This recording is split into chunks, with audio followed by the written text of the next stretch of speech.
हिंद स्वागत है आप सभी का आपके अपने चैनल लक्ष्य तक पर। अगर आप भी यूपी टेट की तैयारी कर रहे हैं और इस बार यूपी टेट पास होना चाहते हैं तो यह क्लास आपके लिए इम्पोर्टेंट है।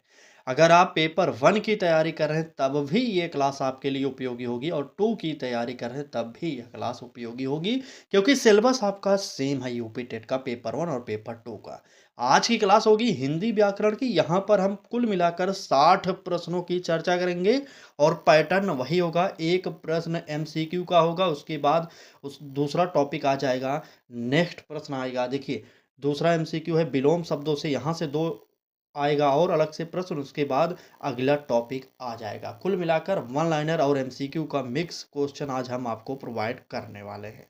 चलिए, निवेदन बस इतना करेंगे कि पूरी क्लास को ज़रूर देखिएगा, क्योंकि यहाँ से कई प्रश्न सीधे आपके पेपर में देखने को मिलेंगे। आइए क्लास को शुरू करते हैं, सब लोग जल्दी से लाइव जुड़ जाएंगे। पहला प्रश्न देखिए, कह रहा है कि नीलांबर में कौन सा समास है? कर्मधारय है, बहुव्रीहि है, या तत्पुरुष है, या द्वंद्व है? फटाक से बताइए कौन सा होगा उत्तर हमारा। तो यहाँ पर नोट करिएगा, नीलांबर में कर्मधारय समास होता है, ए वाला ऑप्शन सही होगा। कुछ लोग बी बता रहे हैं, भाई साहब बी आपका गलत हो जाएगा। ठीक, आइए अगला वन लाइनर देखते हैं। कह रहा है कि त्रिनेत्र में कौन सा समास है और राजपुत्र में कौन सा समास है? दोनों प्रश्नों का उत्तर बताइए कौन सा सही होगा। चलिए, त्रिनेत्र की बात किया जा रहा है, बिल्कुल तीन नेत्रों वाला अर्थात महादेव की यहाँ पर बात किया जा रहा है, तो यहाँ पर हम क्या मारेंगे उत्तर? बहुब्रीहि समास कर देंगे। ठीक है ना, बहुब्रीहि समास हो जाएगा। अगर बात राजपुत्र में कौन सा समास की हो गया, तो यहाँ पर राजा का पुत्र अर्थात तत्पुरुष समास हो जाएगा। ठीक, तत्पुरुष समास, इसको आप लोग साफ साफ लिखिएगा, क्योंकि यहाँ से प्रश्न बनेंगे आपके पेपर में। ठीक, अगला टॉपिक देखिए, अब विलोम शब्दों को पहचानना होगा। कठिन का विलोम क्या होगा? सरल, कठिनाई, जटिल या कड़ा? बताइए, कठिन का विलोम क्या होगा? तो बात कठिन की जा रही, विलोम मतलब उल्टा होता है, अपोजिट होता है, तो यहाँ पर कठिन का जो विलोम होगा वह सरल हो जाएगा। ठीक ना, चलिए अगला प्रश्न देखिए। यहाँ से देखिए, जो टॉपिक हम स्टार्ट किए हैं एमसीक्यू से, उसी टॉपिक को फॉलो करते हुए हम दो वन लाइनर वहाँ पर रखे हैं आपके लिए, ताकि एक टॉपिक से कम 3 प्रश्न पढ़ें आप। इस प्रकार से आपको डेली पूरा सिलेबस कवर कराने की कोशिश की जा रही है। हर दिन आपका सिलेबस एक बार रिवाइज हो जाता है, अगर आप डेली हमारे साथ जुड़कर क्लास देखते हैं तो। ठीक है, उदय का विलोम बताइए और आगमन का विलोम। अगर बात उदय की विलोम की जाएगी, तो उदय, सूर्य उदय होता है तो अस्त भी होता है, तो यहाँ पर अस्त हो जाएगा। अगर कोई आगमन का मतलब आना होता है, तो आएगा तो जाएगा भी, तो प्रस्थान कर दीजिए। ठीक, आगमन का विलोम प्रस्थान हो जाएगा, इसको आप लोग नोट करिए और आगे आइए। अगला प्रश्न देखिए क्या कह रहा है। अनुशासन शब्द में उपसर्ग कौन सा है? अनु है, सास है, या अनुस है, या अन है? फटाक से प्रश्न संख्या 3 का उत्तर बताइए। अब यहाँ पर देखिए, पहला प्रश्न समास का था, उसके बाद दूसरा एमसीक्यू आया विलोम का, और तीसरा आ गया उपसर्ग का। बताइए जल्दी से। बिल्कुल, यहाँ पर अनुशासन में जो होगा, अनु जो है ये हमारा उपसर्ग होता है। यहाँ पर नोट करिए, ए ऑप्शन सही हो जाएगा। प्रवेश में उपसर्ग बताना है और दुराचार में उपसर्ग बताना है, दोनों प्रश्नों का उत्तर फटाक से बता दीजिए। चलिए, प्रवेश में उपसर्ग और दुराचार में उपसर्ग, तो यहाँ पर नोट करिएगा, अगर प्रवेश की बात किया जाए तो प्रा जो है ये हमारा उपसर्ग होगा, और दुराचार की बात किया जाए तो दूर हमारा उपसर्ग होता है। ये दोनों प्रश्नों को याद कर लीजिए। ठीक, चौथा प्रश्न देखिए क्या कर रहा है। देखिए टॉपिक फिर चेंज हो गया। बालक खेलता है में खेलता क्या है? संज्ञा है, क्रिया है, विशेषण है, या सर्वनाम है? चलिए, बालक खेलता है में खेलता क्या है? बिल्कुल, यहाँ पर खेलता जो होगा ये हो जाएगा हमारा क्रिया, बी वाला ऑप्शन बिल्कुल सही हो जाएगा। ठीक है ना, चलिए अगला प्रश्न देखिए, कह रहा है कि सुंदर बालक में सुंदर क्या है और वह आया में वह क्या है? दोनों प्रश्नों का उत्तर बताइए। चलिए, अगर बात किया जाए सुंदर बालक में सुंदर क्या है, तो ये होता है हमारा विशेषण। देखिए, हम आपको 5 सेकंड का समय दे रहे हैं, आप खुद उत्तर करिए, नहीं तो हमें तो उत्तर बताना ही पड़ेगा भाई साहब। ठीक ना, चलिए, अगर बात किया जाए अगले प्रश्न की, वह आया में वह क्या है, तो वह जो होगा ये होता है सर्वनाम। इसको आप लोग नोट करेंगे। चलें नेक्स्ट प्रश्न पर। अगर क्लास अच्छी लग रही हो तो लाइक कर दीजिए। चैनल को अभी तक आपने सब्सक्राइब नहीं किया तो कर लीजिए। ठीक, यहाँ पर आपको यूपी टेट की क्लासेज फ्री में प्रोवाइड की जा रही है। चले, बात अगले प्रश्न की। देवधन इंद्र का संधि रूप क्या है? देवेंद्र है, देवेंद्र है। देखिए थोड़ा सा अंतर करके यहाँ पर रखा गया, यहाँ पर आधा ना लगाया गया था, यहाँ पर नहीं लगाया गया। ठीक, देवेंद्र है। सिंपल उत्तर बताए, देवधन इंद्र का जो होगा हमारा उत्तर वो हो जाएगा देवेंद्र, यानी कि ए ऑप्शन। ज़्यादा इधर उधर ऑप्शन के चक्कर में मत पड़िए आप लोग। ठीक, चलिए। क्लास की स्पीड तेज है भाई साहब, क्लास की स्पीड तेज नहीं है। अगर 60 प्रश्न आज की क्लास में कराना है तो आपको थोड़ा सा तो तेजी से पढ़ना पड़ेगा ना। अगर 60 प्रश्न अगर तेजी से नहीं पढ़ेंगे, यही क्लास कम से कम 1.5 घंटे में समाप्त होगी। और हमारा टारगेट रहता है 25 से 30 मिनट में आपको डेली 60 प्रश्न करा दें। ठीक, चलिए ध्यान से सिर्फ सुनते हुए चलना है, बाकी आपके दिमाग में तो सेट हम कर देंगे। ठीक ना। अगला प्रश्न देखिए, कह रहा है कि राजधन इंद्र का संधिरूप क्या होगा और महधन इंद्र का संधिरूप क्या होगा। दोनों प्रश्नों का उत्तर बताइए कौन सा होगा। चले, अगर बात राजधन इंद्र की जाएगी तो यहाँ पर राजेंद्र जो शब्द है ये हमारा हो जाएगा। और महधन इंद्र की बात किया जाएगा तो महेंद्र हो जाएगा हमारा ये शब्द। इसको भी आप लोग नोट कर लेंगे। ठीक ना, बिल्कुल महेंद्र हो जाएगा इसका संधि रूप।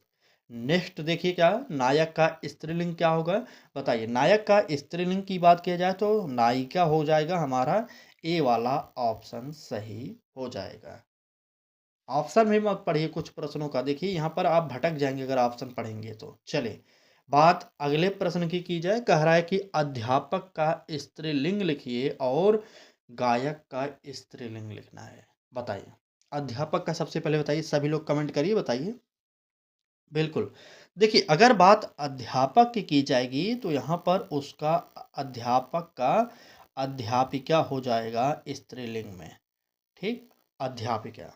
अगर बात गायक के स्त्रीलिंग की जाएगी तो गायिका हो जाएगा। इसको भी आप लोग नोट कर लेंगे।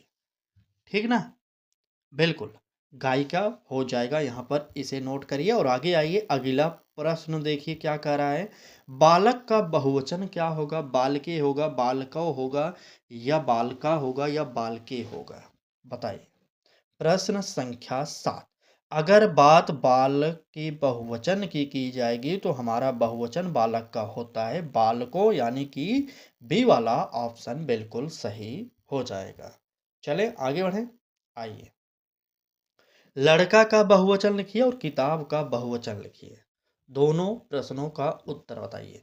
अगर बात लड़का का बहुवचन की जाएगी तो लड़के हो जाएगा। ठीक, और किताब का बहुवचन की बात किया जाएगा तो किताबें हो जाएगा। इसको आप लोग नोट करेंगे।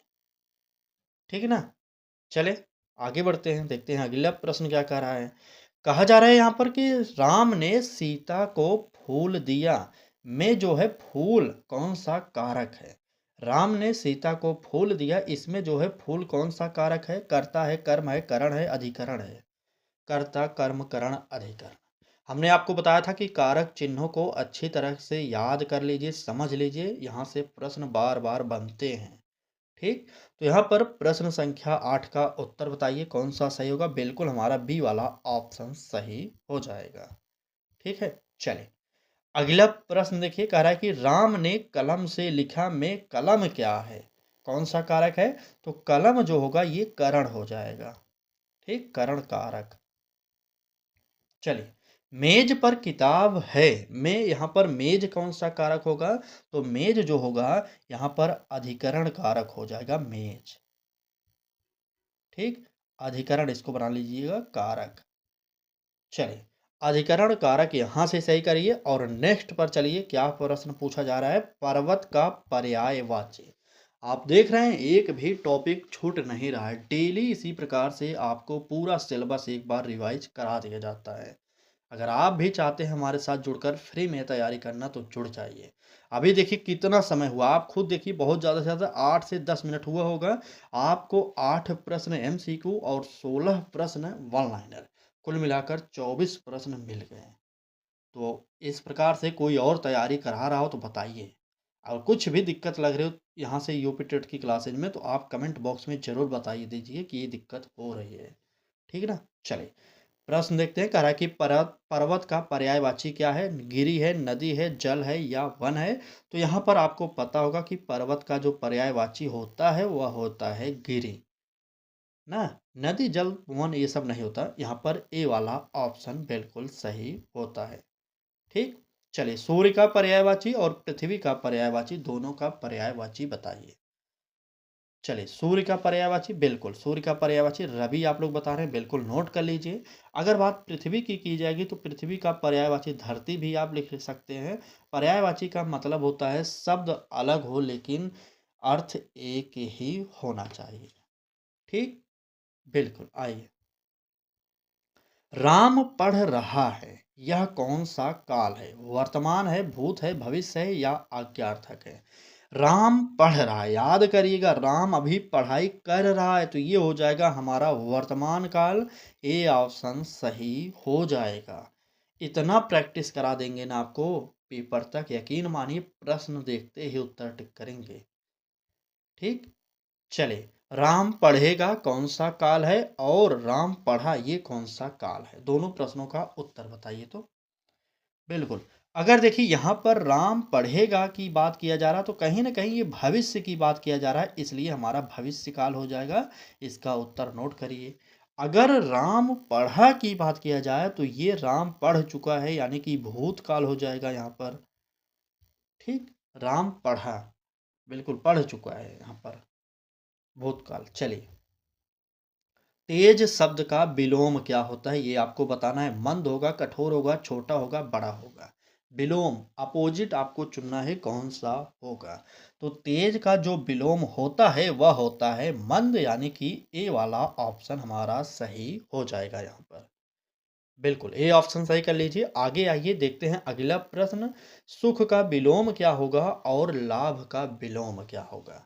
दोनों प्रश्नों का उत्तर बताइए। जो भी टॉपिक आपको मिल रहे हैं सभी इंपॉर्टेंट है।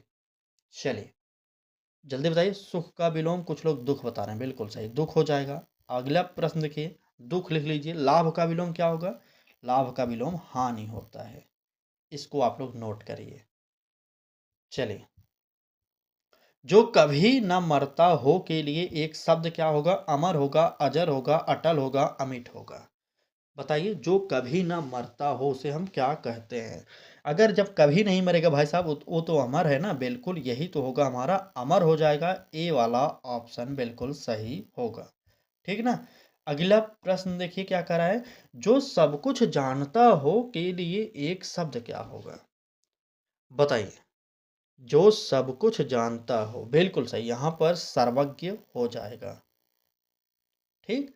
जो सब कुछ जानता हो उसे हम सर्वज्ञ कहेंगे। जो पढ़ा लिखा हो उसके लिए एक शब्द अगर आपसे पूछा जाए तो उसके लिए एक शब्द हो जाएगा साक्षर।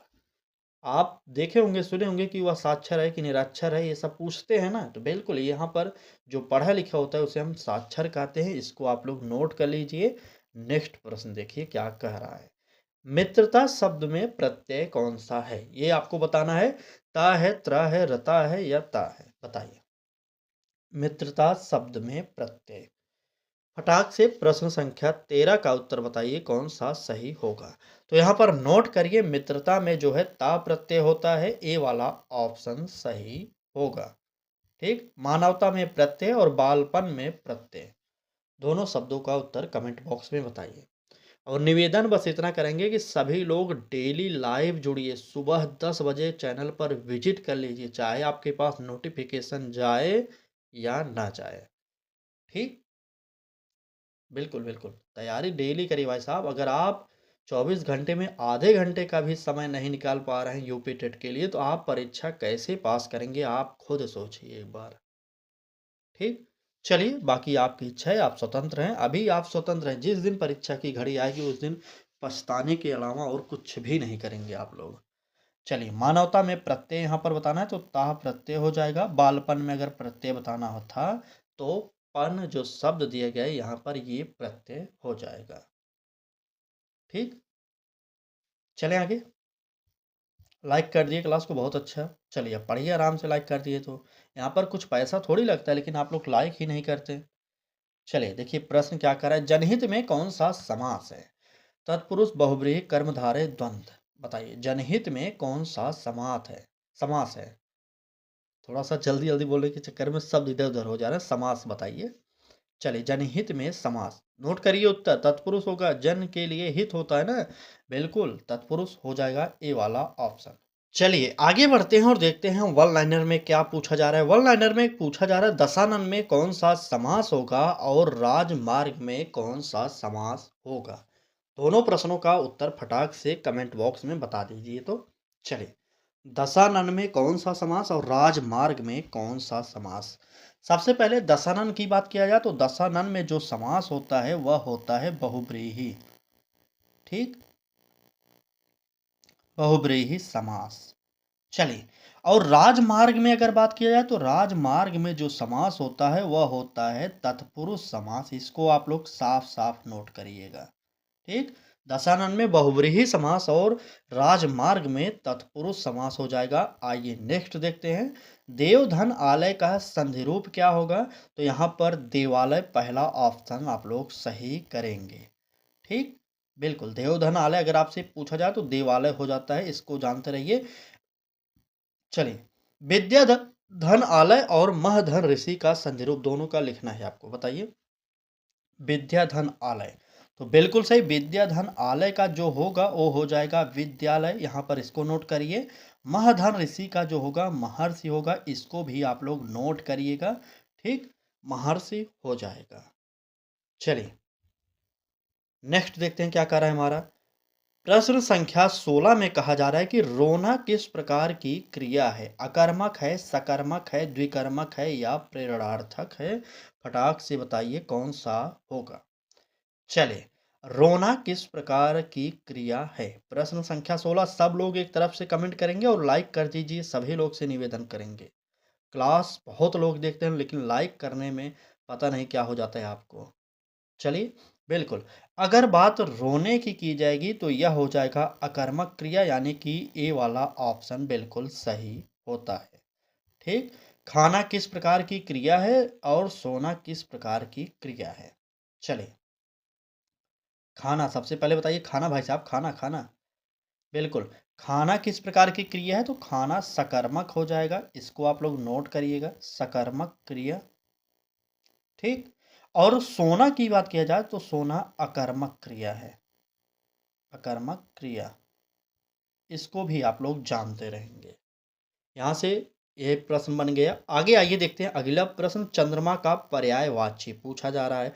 शशि, रवि, अग्नि, जल। तो रवि किसका पर्यायवाची होता है, सूर्य का पर्यायवाची होता है। अग्नि किसका पर्यायवाची है, आग का पर्यायवाची है। जल किसका पर्यायवाची है, नीर का पर्यायवाची कर सकते हैं हम लोग। ठीक, हमने आपको क्या बताया कि पर्यायवाची में शब्द अलग होंगे लेकिन अर्थ एक ही होना चाहिए।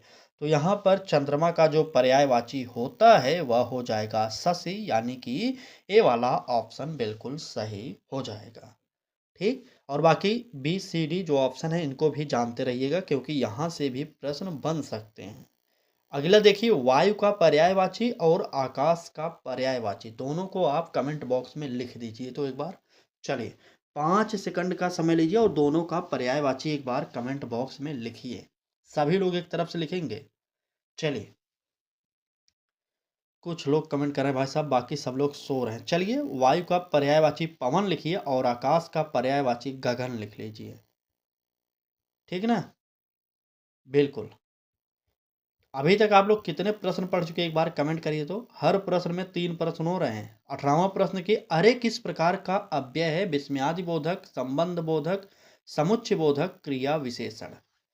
चलिए अरे जो शब्द है ये किस प्रकार का अव्यय है, प्रश्न संख्या 18। बिल्कुल, यहाँ पर अरे जो शब्द दिया गया है ये हो जाएगा विस्मयादि बोधक। यहाँ पर चिन्ह ही देखकर आप लोग टिक कर सकते थे ए वाला ऑप्शन। नेक्स्ट पर चलिए वन लाइनर देखिए, लेकिन किस प्रकार का अव्यय है और अचानक किस प्रकार का अव्यय है, दोनों का उत्तर बताइए। तो चलिए सबसे पहले लेकिन की बात किया जाए तो लेकिन जो होगा ये होगा विरोध बोधक। ठीक, विरोध बोधक, इसको आप लोग लिख लीजिएगा अच्छे से, विरोध बोधक। ठीक, अगर बात अचानक की जाएगी तो अचानक जो है ये होता है क्रिया विशेषण। चलिए, इसको आप लोग जानते रहेंगे। नेक्स्ट पर चलेंगे और आज की क्लास का आखिरी प्रश्न देखिए क्या कह रहा है। धनी का विलोम क्या है? अमीर होगा, गरीब होगा, निर्धन होगा, छोटा होगा। धनी का विलोम, धनी का विलोम उल्टा पूछा जा रहा है, मतलब अपोजिट में, तो धनी का विलोम हम गरीब मारेंगे। ठीक ठीक ना, ये वाला ऑप्शन बिल्कुल सही हो जाएगा। अगला प्रश्न देखिए क्या कर रहा है। अगले प्रश्न में कहा जा रहा है कि दिन का विलोम लिखिए। दिन का विलोम जो होगा वो रात होगा, और ऊंचा का विलोम आप कमेंट बॉक्स में बताएंगे। ठीक, हम उम्मीद करते हैं इतने दिन से आप हमारे साथ जुड़े हैं, तो ऊंचा का तो विलोम सभी लोग कमेंट बॉक्स में उत्तर बताएंगे। इसका हम उत्तर आपको बताने के लिए बोल रहे हैं, और यह समझ लीजिए आपके लिए एक प्रकार से होमवर्क का प्रश्न है। ठीक है, सभी लोग कमेंट करेंगे, जितने भी लोग लास्ट तक इस क्लास को देखें सभी लोग कमेंट बॉक्स में उत्तर देंगे। और ये रहा आज की क्लास। क्लास में बस इतने ही प्रश्न थे, लगभग 60 प्रश्नों की चर्चा यहाँ पर की गई है, और 20 से 22 मिनट के अंतर। ठीक ना, चलिए, क्लास अच्छी लगी हो तो लाइक करिएगा, चैनल को भी सब्सक्राइब करके बेल आइकन को ऑन करिए, और डेली जुड़ जाइए हमारे साथ। यूपी टेट के लिए फ्री तैयारी करा रहे हैं हम। ठीक ना, चलिए, क्लास को यहीं पर समाप्त करते हैं। कल फिर मिलेंगे एक नए क्लास के साथ। तब तक के लिए पढ़ाई जारी रखिए भाई साहब, आराम नहीं करना। ठीक, धन्यवाद।